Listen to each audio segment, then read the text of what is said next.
কোটা আন্দোলনে প্রাণহানির তদন্তে জাতিসংঘ যুক্ত হলে দেশে বিদেশে রিপোর্টের গ্রহণযোগ্যতা বাড়বে। আন্তর্জাতিক সম্পর্ক বিশ্লেষক ও সাবেক কূটনীতিকরা মনে করেন যে এর সাথে বাংলাদেশের ভাবমূর্তি ও বিনিয়োগ জড়িত।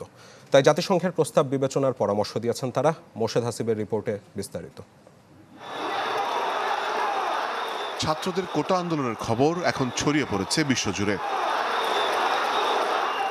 প্রাণহানির ঘটনায় জাতিসংঘ সহ বাংলাদেশের উন্নয়ন অংশীদাররা যেমন জানিয়েছেন উদ্বেগ, তেমনি ইইউ বলছে শুট অন সাইটের আদেশ দেওয়াটাও বেআইনি আচরণ।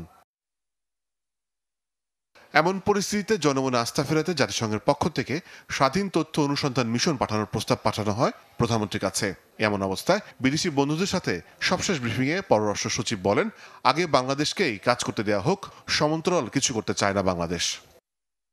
আন্তর্জাতিক সম্পর্ক বিশ্লেষক ও কূটনীতিকরা মনে করেন, বিদেশিদের কাছে আস্থা ফেরাতেই প্রয়োজন সার্বিক ঘটনার সুষ্ঠু ও নিরপেক্ষ তদন্তের। এটা বড় সংখ্যায় মানুষ মারা গেছে বাংলাদেশের মুক্তিযুদ্ধের পরে, কিন্তু এরকম ঘটনা ঘটেনি। আমাদের এখানে মানুষের মধ্যে যে অসন্তোষ বা মানুষের মধ্যে যে ক্ষতটা এই ঘটনা প্রবাহের কারণে তৈরি হয়েছে, এই ক্ষতটাকে যদি আমরা হিল করতে চাই তাহলে এটা প্রাথমিক পদক্ষেপ। বিজলি কেবলস যে কোনো স্থাপনার বৈদ্যুতিক সংযোগকে রাখে নিরাপদ। বিজলি কেবলস, নিরাপদ আজীবন। আন্তর্জাতিক সম্প্রদায় বাংলাদেশে যে ডিজিটাল ব্ল্যাকআউটটা হলো, এটা নিয়ে উদ্বিগ্ন। এই কারণে যে একবার যখন আপনি এই ধরনের প্র্যাকটিস শুরু করবেন, স্বাভাবিকভাবেই যারা ট্রেডের সাথে জড়িত, ফ্রিল্যান্সিংয়ের সাথে জড়িত, টেকনোলজির সাথে জড়িত, তারা কিন্তু খুব অনাস্থায় ভুগবেন।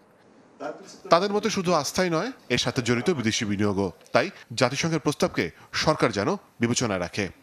জাতিসংঘ যদি আসে, সেক্ষেত্রে আপনি সর্বক্ষেত্রে আপনি অভ্যন্তরীণভাবেও এটার বিশ্বাসযোগ্যতা মানুষ গ্রহণ করবে, বিশ্বাসযোগ্যতা বেশি থাকবে, বাইরের ক্ষেত্রেও সেটা বিশ্বাসযোগ্য হবে। এবং এটা খুব গুরুত্বপূর্ণ আমাদের জন্য, কারণ আমরা আমাদের ভাবমূর্তির দিক থেকে ক্ষতিগ্রস্ত হয়ে গেছি। দেশীয় বা বাইরের পৃথিবী যাই বলি, দুই জায়গাতেই আমাদের বিনিয়োগ নিয়ে সমস্যা দেখা দেওয়ার একটা আশঙ্কা তৈরি হচ্ছে।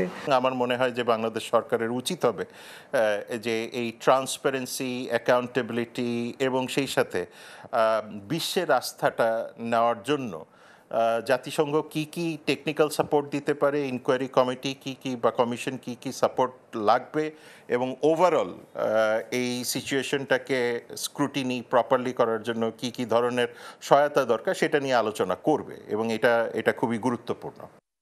গেল 2 সপ্তাহের ঘটনায় এরই মধ্যে বাংলাদেশের পক্ষ থেকে বিদেশিদের একাধিকবার ব্রিফিং করা হয়েছে। মোর্শেদ হাসিব, চ্যানেল 24, ঢাকা।